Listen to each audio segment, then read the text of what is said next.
द्वारका के समुद्र में छुपी ये चीज़ अगर आपने नहीं देखी तो शायद आप द्वारका का सबसे बड़ा रहस्य मिस कर रहे हैं। समुद्र के नीचे ऐसी निशानियां मिली है जिनसे एक बेहद बड़ा सवाल खड़ा होता है, क्या यह कभी एक विशाल प्राचीन बंदरगाह था? लेकिन असली बात आखिर में सामने आएगी। द्वारका का नाम आते ही हमारे दिमाग में सबसे पहले भगवान श्री कृष्ण की नगरी आती है। धार्मिक परंपरा में द्वारका को श्री कृष्ण की नगरी माना जाता है, लेकिन हमारी कहानी उस विश्वास से आगे शुरू होती है जब समुद्र के अंदर पुरातत्वविदों ने कुछ ऐसी चीजें देखनी शुरू की जिन्हें सिर्फ कहानी कहकर नज़रअंदाज करना आसान नहीं था। समुद्र के नीचे अलग अलग जगहों पर पत्थरों के बड़े बड़े टुकड़े मिले, दीवार जैसी संरचनाएं मिली और कुछ जगहों पर व्यवस्थित दिखाई देने वाला पत्थर भी मिले।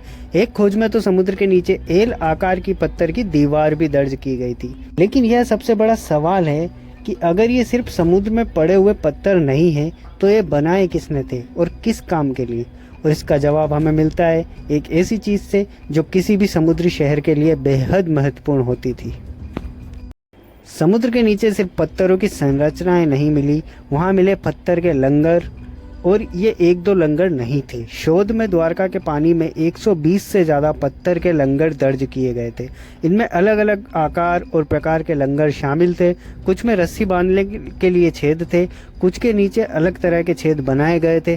अब जरा सोचिए, अगर समुद्र के नीचे इतने सारे लंगर मिले हैं तो क्या यहाँ कभी नावें या जहाज बड़ी संख्या में आते जाते थे? क्या ये जगह किसी पुराने समुद्री केंद्र का हिस्सा रही होगी? यहीं से द्वारका की कहानी और भी दिलचस्प हो जाती है, क्योंकि अब हमारे पास सिर्फ पत्थर नहीं है, हमारे पास समुद्र से जुड़ी एक ऐसी चीज़ है जिसका इस्तेमाल इंसान नावों को रोकने के लिए करता था। तो क्या इसका मतलब यह है कि समुद्र के किनारे यहाँ कभी एक बड़ा बंदरगाह था?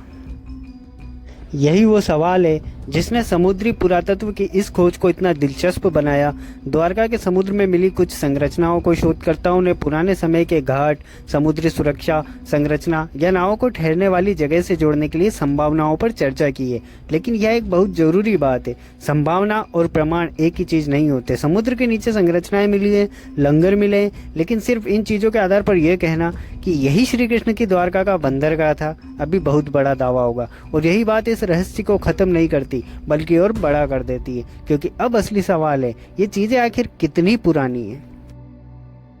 यहीं पर अक्सर इंटरनेट पर सबसे बड़ी बड़ी बातें शुरू हो जाती है। कोई इसे हजारों साल पुराना बताता है, कोई इसे श्री कृष्ण के समय से जोड़ देता है, और कोई सीधे कह देता है कि समुद्र के नीचे मिली हर चीज प्राचीन द्वारका का प्रमाण है। लेकिन असली पुरातत्व इसमें थोड़ा अलग तरीके से काम करता है। किसी संरचना की उम्र जानने के लिए वैज्ञानिक तरीके से उसकी जांच करनी पड़ती है, और द्वारका के अंडर वाटर रिमेन्स की उम्र को लेकर अभी भी शोध जारी है। खुद ASI के ऑनगोइंग एक्सप्लोरेशन का उद्देश्य रिकवर्ड ऑब्जेक्ट्स और सबमर्ज्ड रिमेन्स की प्राचीनता को वैज्ञानिक तरीके से समझना है। यानी कहानी अभी खत्म नहीं हुई है।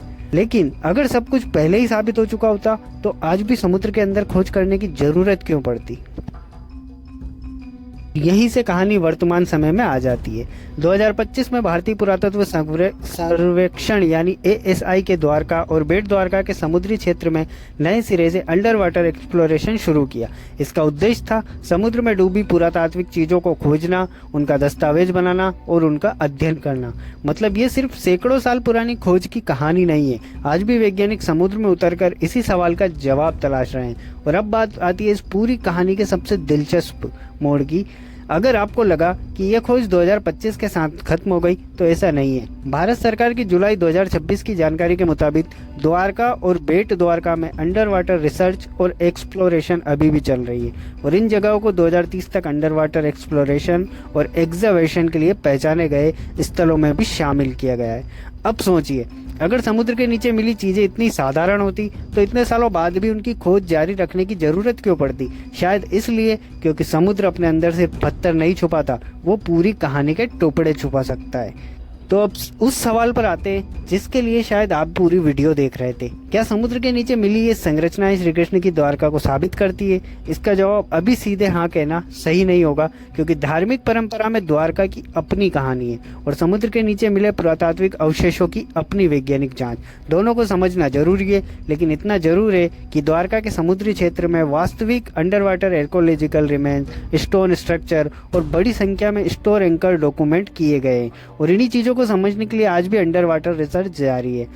और शायद यही सबसे बड़ा रहस्य है। समुद्र ने हमें अभी तक सिर्फ कुछ निशानियां दिखाई है, पूरी कहानी शायद अभी भी उसी के नीचे छुपी हुई है। क्या आपको लगता है कि समुद्र के नीचे मिली ये निशानियां किसी प्राचीन समुद्री शहर की कहानी बता रही है, या अभी हमारे पास फैसला करने के लिए पर्याप्त सबूत नहीं है? अपनी राय कमेंट में ज़रूर लिखना। आपका एक कमेंट हमें आगे के लिए मोटिवेट करता है। और अगर आप चाहते हैं कि हम अगली वीडियो में बेट द्वारका के समुद्र के नीचे मिली चीज़ों और वहाँ हुई पुरातात्विक खोज को और गहराई से समझे, तो कमेंट में लिखना बेट द्वारका, जय द्वारकाधीश।